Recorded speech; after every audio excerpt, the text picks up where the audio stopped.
तो आ जाइए सभी छात्र।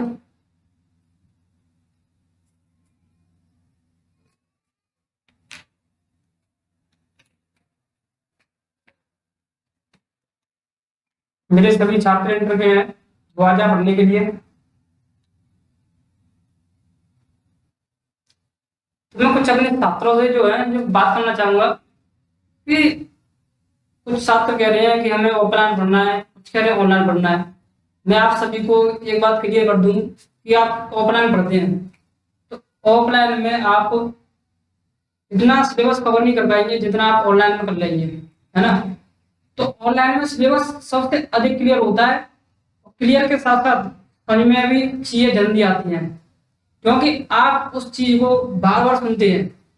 आप उसे बार बार सुन सकते हैं, उसे वीडियो को पॉज कर सकते हैं, आप उसे बैक कर कर यानी वीडियो को बैक करें और दोबारा सुने अगर कोई चीज समझ नहीं आती है। लेकिन ऑफलाइन में क्या होता है कि आप उस चीज को हम दोबारा शब्द बोल देते हैं, आप वो सुन नहीं पाएंगे। यानी कि हम कोई शब्द बोल देते हैं तो आप उसे बैक करके सुन नहीं पाएंगे। बस यही कारण होता है कि ऑनलाइन में आप बार बार उस चीज को पढ़ सकते हैं, देख सकते हैं, सुन सकते हैं।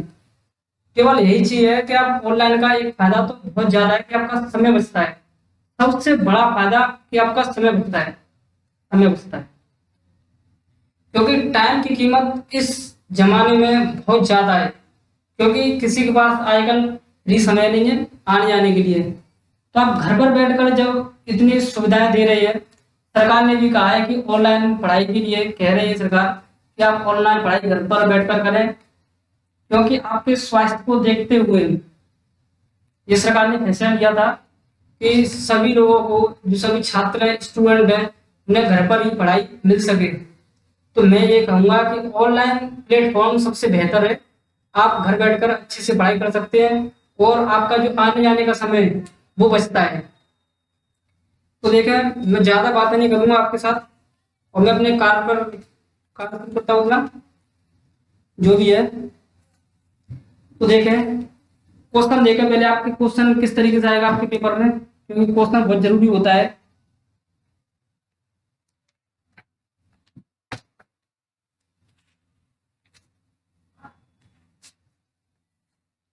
हाँ, तो देखें, क्वेश्चन देख सकते हैं आप।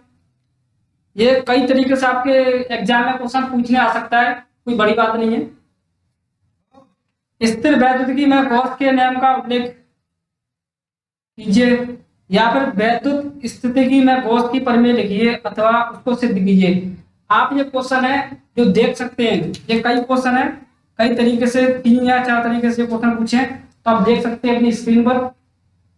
और अच्छे से ना पढ़ें, वीडियो को पॉज करें, उसके बाद इन क्वेश्चनों को पढ़ें ध्यान से, कि ऐसे भी पेपर में क्वेश्चन पूछने आ सकता है।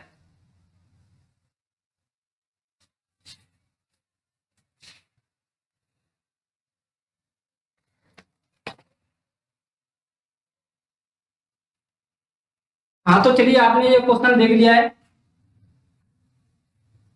आते हम अपनी बात पर।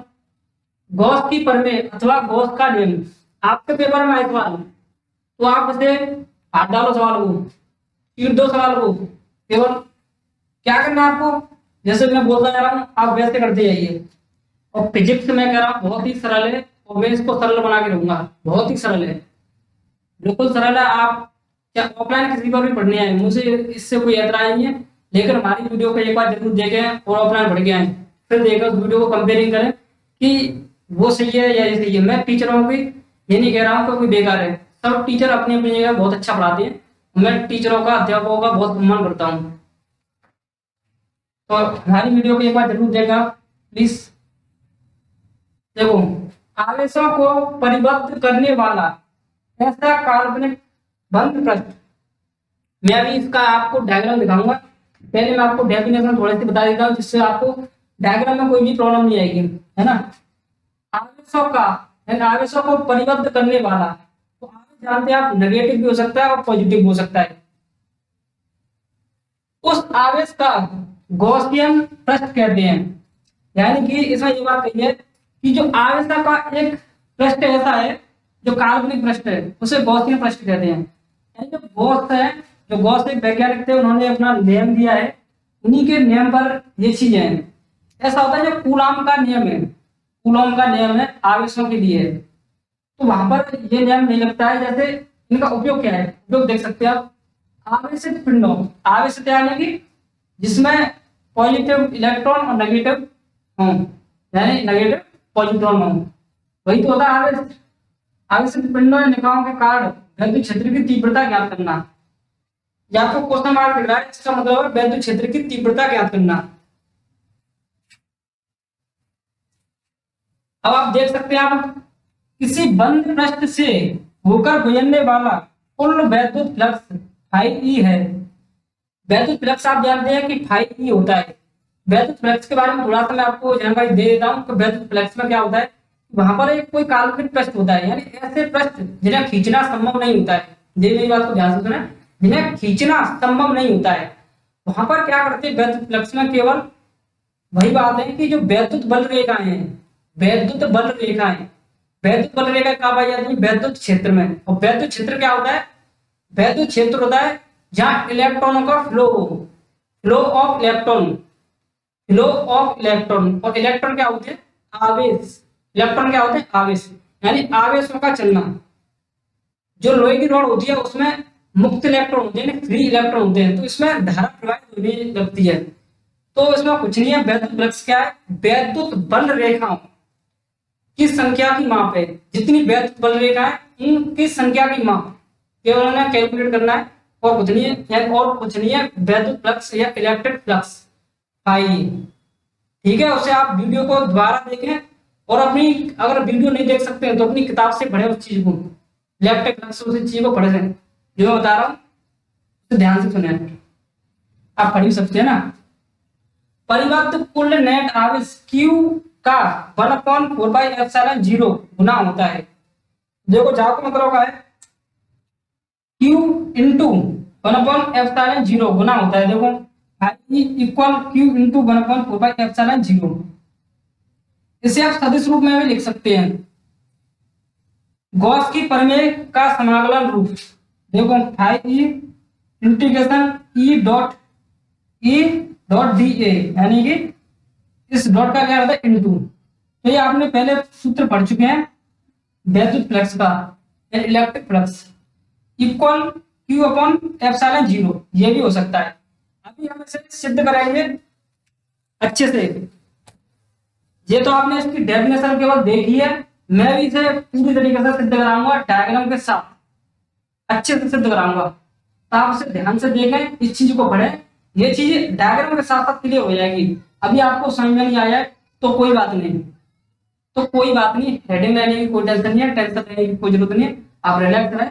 मैं भी इसको और अच्छे से क्लियर करा दूंगा, इसे सिद्ध करके लेके आना है आपको फाइनली। और मैंने क्वेश्चन भी दिखाया है कि आपको ये क्या क्या करके लेके आना है, उसको क्वेश्चन बताया गया है कि Q/ε0 सिद्ध करके लेके आइए।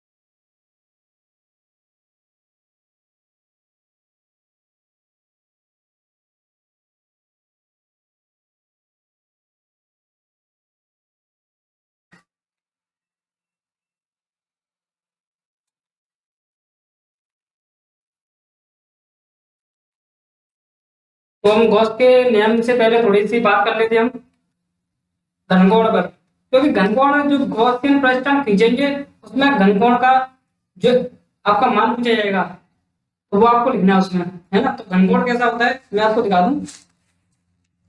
तो आप अपनी स्क्रीन पर ये डायग्राम देख सकते हैं, मैं साइड में हो जाता हूँ और आपको अच्छे से डायग्राम विजुअल करा दूं।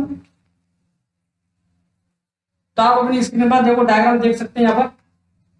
तो देखें इसमें देखो तो हमने गोल या पृष्ठ खींचा, इसमें गोला एक खींचा, एक वृत्त के टाइप का, है ना। तो वहां पर जो पॉइंट है वो केंद्र, हम मानते हैं केंद्र, वहां पर केंद्र बिंदु है O, और इसकी रेडियस है, जो त्रिज्या है वो R है, वो आप देख सकते हैं अच्छे से R।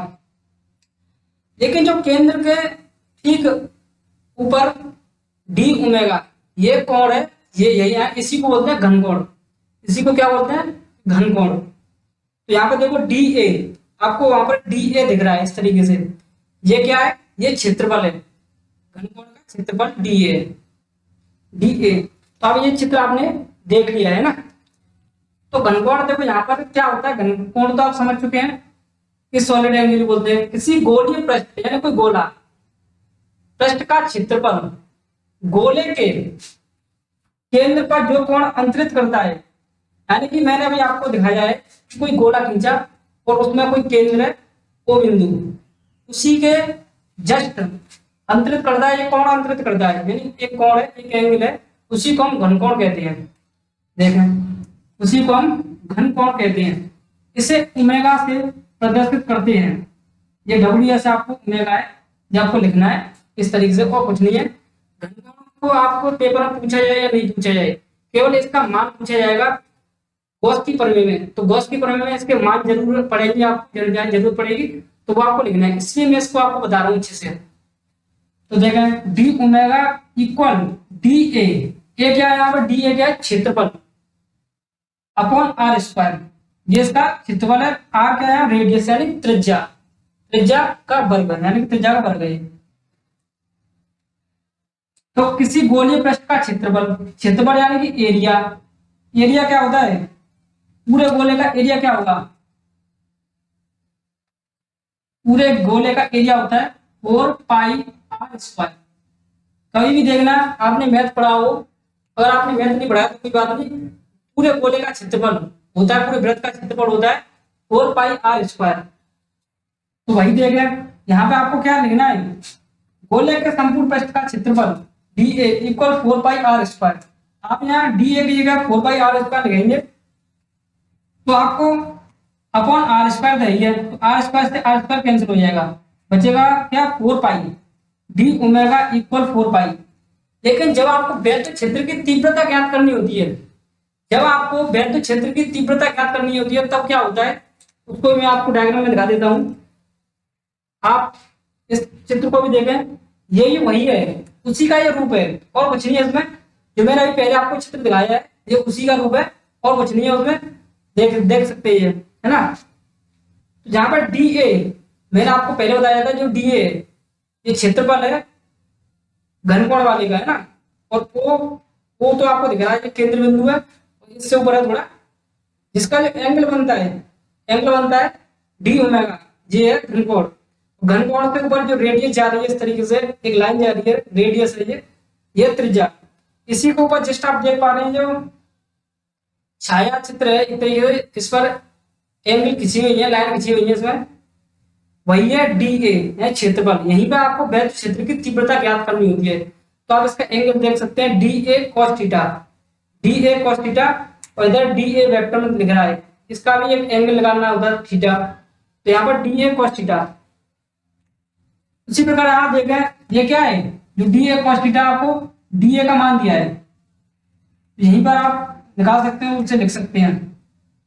देखें, D omega equal D A का मान क्या है? D A cos theta, D A cos theta equal upon are square. तो यही है, ये आपका मान है, जो उसमें गॉस की प्रमेय में काम आने वाला है।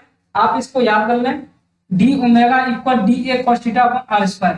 तो मैंने ये दोनों चित्र आपको विजुअल करा दिए हैं कि ये कहाँ से आए हैं और किस तरीके आपको ये प्रयोग करनी है, क्योंकि ये गॉस की प्रमेय में इनका बहुत बड़ा रोल है ना। तभी आपको ये समझ में आएगा, बहुत अच्छे से आएगा, आपको रटने की भी जरूरत नहीं पड़ेगी। और मैं आपको सुबह सुबह कहता हूँ कि आप सुबह सुबह 10 या 5 मिनट को उस चीज को फेरें, बार बार फेरें। तो ठीक है, मैं उस चीज को अभी मैं यहाँ पर लिख लेता हूँ, जिससे आपको और अच्छे से क्लियर हो जाएगा। ये आपको मैं उम्मीद करता हूँ कि समझ में आ चुका होगा।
हाँ, तो इसका डायग्राम देखिए।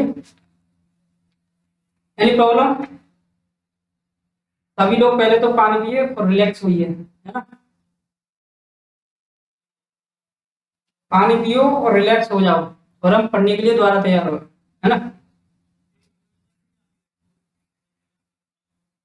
चलो तो ठीक है ना। डायग्राम देखिए, यहाँ पर एक डायग्राम देखिए अपना। एक है, ये कोई गॉसियन पृष्ठ है, ये कोई गोला है या गॉसियन पृष्ठ है ना। इस पर जो ओ है वो केंद्र है, जो गोले का केंद्र है। उससे ऊपर क्या है देखो, डी ओमेगा, ये क्या है, घनकोण। मैंने अभी अभी इसको आपको बताया है कि ये क्या है, डी ओमेगा, ये घनकोण है।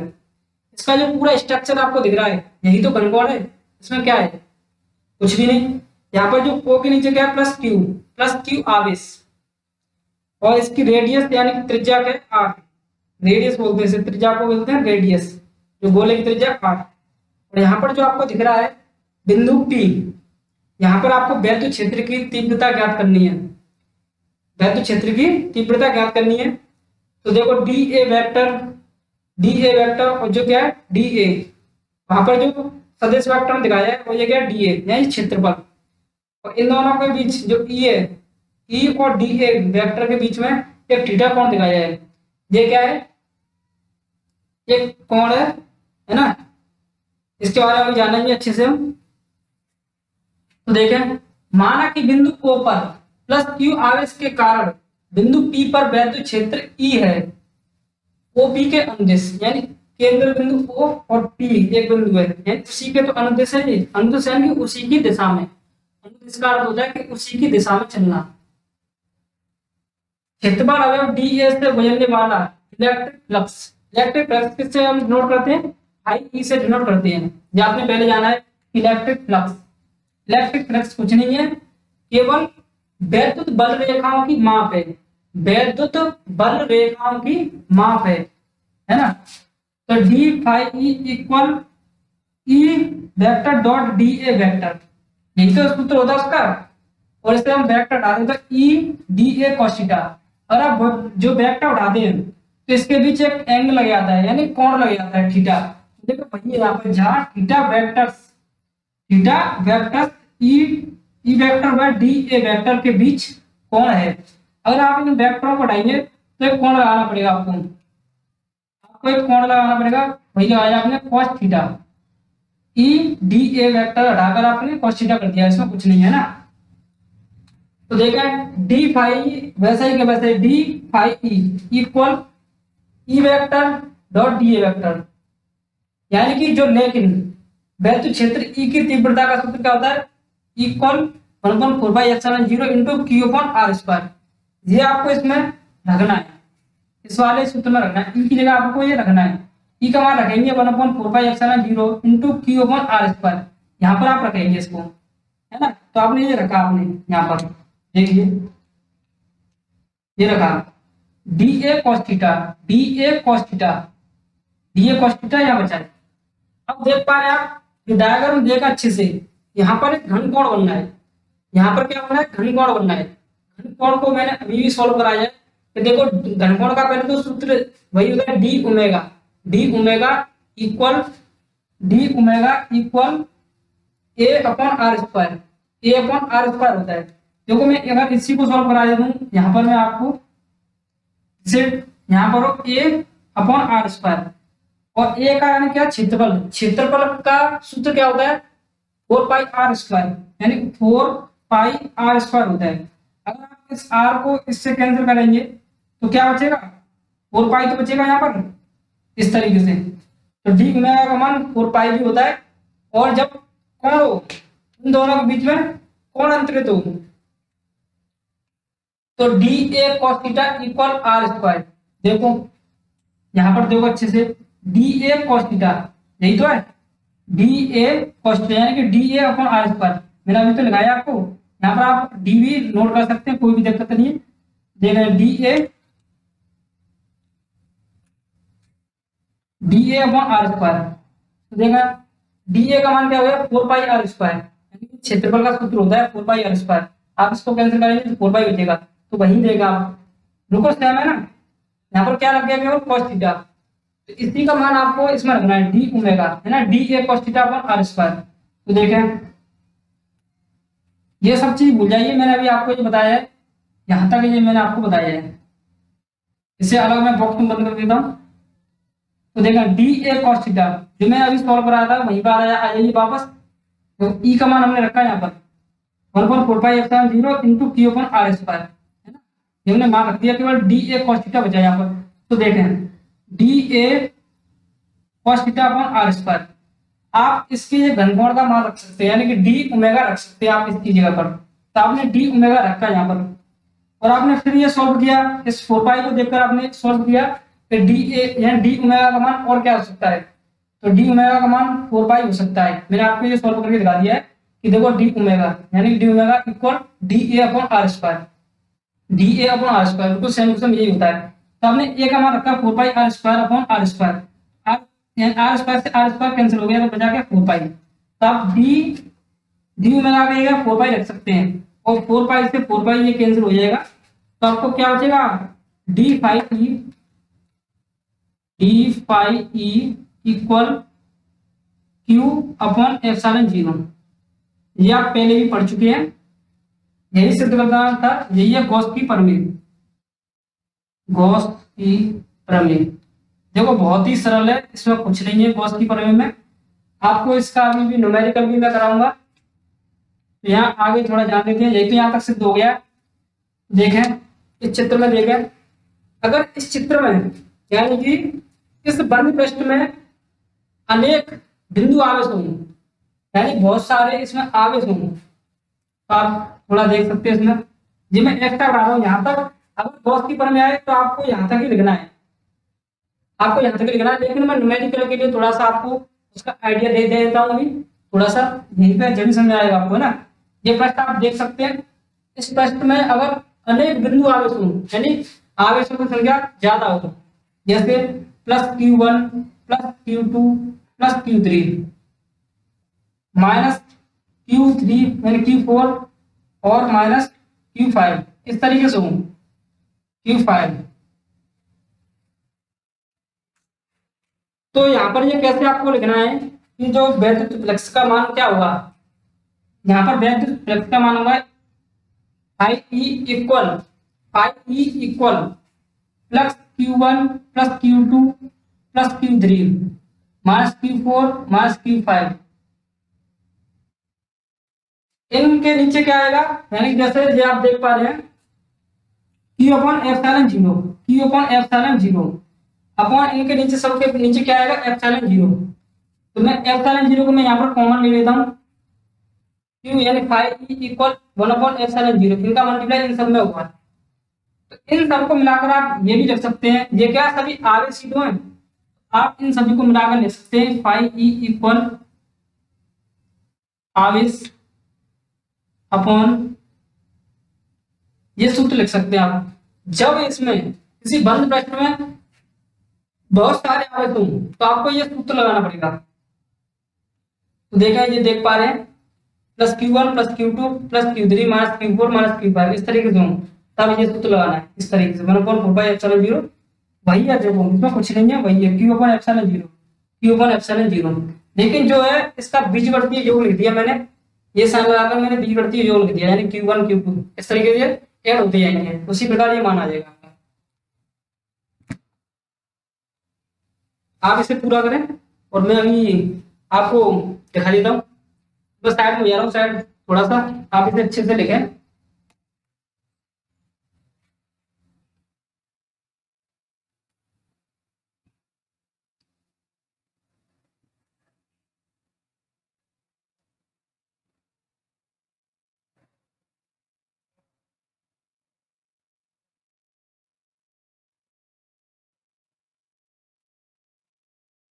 तो आपने लिख लिया होगा, वीडियो पॉज करके लिखे हैं आप हमेशा। तो मैं भी आपको क्वेश्चन करता रहता हूँ, जिससे पहले मैं इसे रख कर देता हूँ, है ना।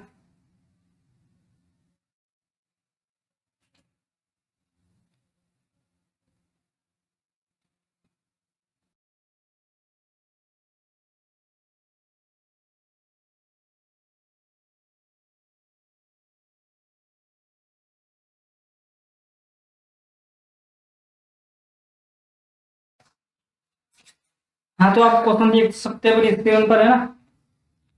बढ़िया तरह से ये क्वेश्चन करना है और आपके लिए बहुत ही इंपॉर्टेंट है।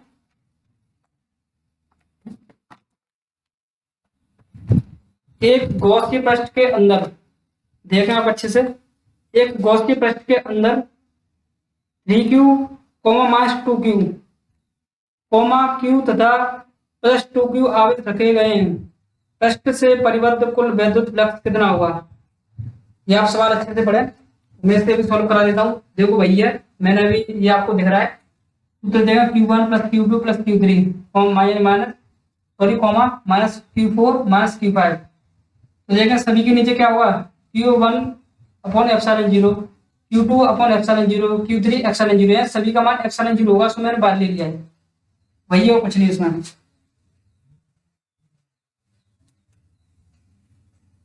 देखो इसके सूत्र के अनुसार लिखें आप, I = Q/ε0 है ना, यही सूत्र है। इस सूत्र में क्या दिया है, तीन चार चार दिए हैं, इन चारों को जोड़े, एक 3q -2q q और +2q, यही तो दिया है। इन सब में कॉमा दिए हैं, तो अब ये क्या करना है कि सभी को जोड़ना है इस तरीके से, है ना। तो आप सभी को जोड़ेंगे, यहाँ से मैं कॉमा हटा देता हूँ, तो ये जुड़ चुका है। देखो माइनस की जगह माइनस आ जाएगा, कुल मिलाकर यहाँ प्लस लग जाएगा /ε0। तो 3q -2q यानी q है ये सारे, देखिए q और 3q, ये कितना आ जाएगा, q और +2q कितना आ जाएगा 3q।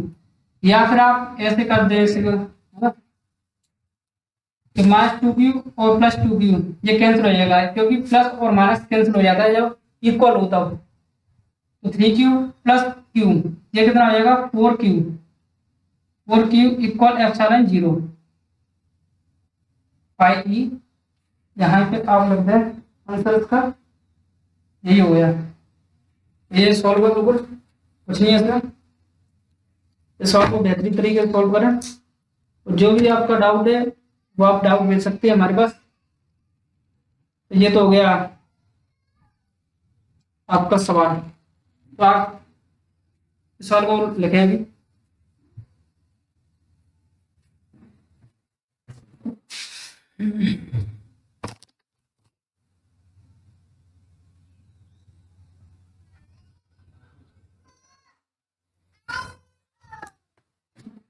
हाँ तो मैं आज की वीडियो यहीं पर समाप्त करता हूँ। तो आप कल से आपका काम क्या है कि आप कल अपनी किताब से पढ़ेंगे गॉस की प्रमेय के जो नियम के अनुसार जो अनुप्रयोग हैं, इसके अनुसार 4-5 उपयोग हैं, वो आप सभी को पढ़ के आएंगे। मैं उन्हें सारे नियमों को कल कवर करा दूंगा, आप पहले पढ़ के आइए, ये आपके लिए काम है। और जो मैं पढ़ाया वो तो आप सब पढ़ा कर है। और कोई भी आपको दिक्कत होती है ऑनलाइन पढ़ने में तो मुझे कमेंट करें, मैं उस चीज को सुधारने का प्रयास करूंगा। जिस भी जगह आपको दिक्कत आती है ना उस चीज, तो ठीक है ना।